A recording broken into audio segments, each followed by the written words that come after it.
This is still you. Different tunnel, same mountain, same darkness behind your eyes. But you're moving now, and moving changes everything. 3 days after the extraction, they debrief you in a room without a number, somewhere in Bagram that smells like burnt coffee and the specific silence of people listening through walls. The man across the table introduces himself as Harlan. No last name, no rank, gray suit.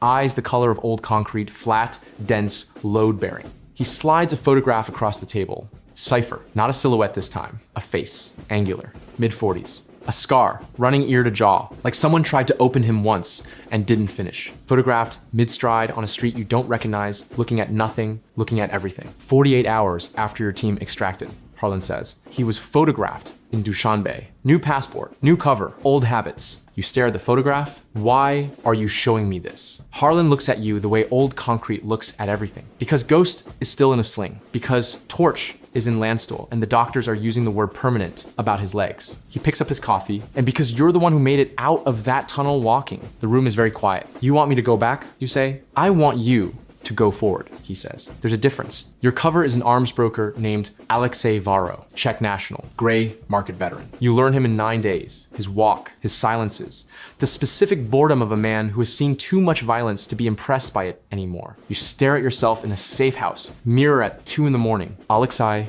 stares back. Don't lose Jake in there, you think. Jake's the one who knows what this costs. Dushanbe hits like a fist of heat and diesel fumes. The introduction comes through a chain of intermediaries. You end up in a parking garage with 2 men who are large and professional and trained in a specific way that tells you immediately they didn't learn their craft from anyone local. They search you thoroughly. They find nothing. That was the point. The elevator goes up 12 floors. Cipher is standing at the window when you enter, hands clasped behind his back, looking at the river. Power move. You let it land, settling into the chair across from his desk with Alexei's easy, unhurried calm. He turns. His eyes are calm. Not the calm of peace. The calm of a man who has processed every possible outcome and found none of them troubling. Mr. Vero, he says, I've read your file. I'd be disappointed if you hadn't. He studies you for 5 full seconds. Then he turns the laptop toward you. On the screen, a thermal image, grainy. A figure emerging from a ground-level shaft in the dark. Your stomach turns to ice and stays very quiet about it. 3 weeks ago, Cipher says, watching your face with those processing eyes, someone came for me. They were good. They got out. Something like appetite moves through his expression. I've been curious about that person ever since. You hold Alexei's face like a mask made of paper over a fire. Sounds like someone worth knowing, you say. Cipher smiles. It doesn't reach his eyes because his eyes don't work that way. Yes, he says, it does. 4 days in,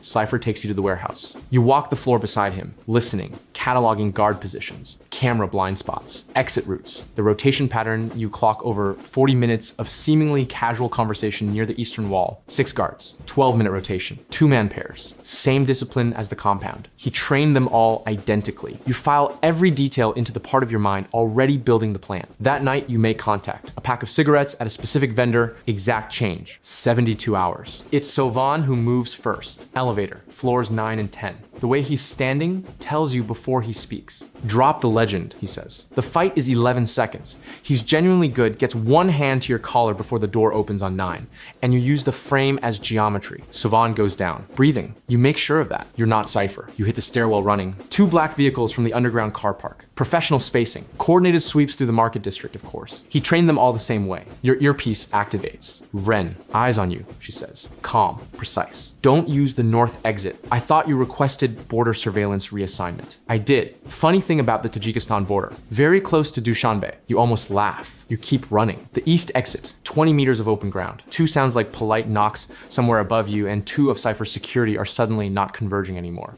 The alley swallows you. A car at the end, Ghost in the passenger seat. Left arm still in a sling, you get in. The car moves before the door closes. She flew to see Torch, Ghost says quietly, navigating through Dushanbe with every turn pre-planned. He told her to finish it. Torch's arm across your shoulders, his heart beating. That's everything. The pipeline data, Ghost says. All of it, you tell him. Routing, guard rotations, secondary warehouse, everything Harlan needs. Ghost nods once. And Cipher, you ask? Ghost is quiet. That's why we're not going to the airfield yet, he says. You look at him. Ren has his location, Ghost says. He moved safe houses when Sovan went dark, but he moved predictably. A pause. He thinks he's already gone. He thinks the operation is burned and he's running, and that's all there is. He's done this before, you say. He has, Ghost says. But he's never had Ren on a rooftop waiting for him to cross an open courtyard before. The car stops on a narrow street near the river. Ghost hands you a radio. She needs confirmation, Ghost says. Mission authority. It has to come from you. The radio is very light in your hand. You think about 3 dead CIA officers, a weapons pipeline bleeding into Eastern Europe, a pressure plate that wasn't on Reed's map, a tunnel ceiling coming down in sections like a throat swallowing. Preach, still impermanent. Torch in Landstuhl, with doctors using words about permanence. The folded flag your mother held. The folded flag his mother will never receive because this mission didn't happen. You think about a voice in the tunnel, calm, and almost amused. Let them dig themselves out. I want to meet the one who came for me. You press the radio. Ren, you say, you have confirmation. A silence so brief it barely exists. Then, copy. One sound, distant, clean. The kind of sound that could be anything. A door closing, a vehicle backfiring, the city doing what cities do. Then Ren's voice, quiet and completely level. Target is down. Courtyard is clear. The river is gray and wide outside the car window. You hold the radio in your lap and you don't say anything for a long time. And Ghost doesn't say anything either, because Ghost has never needed words to fill space.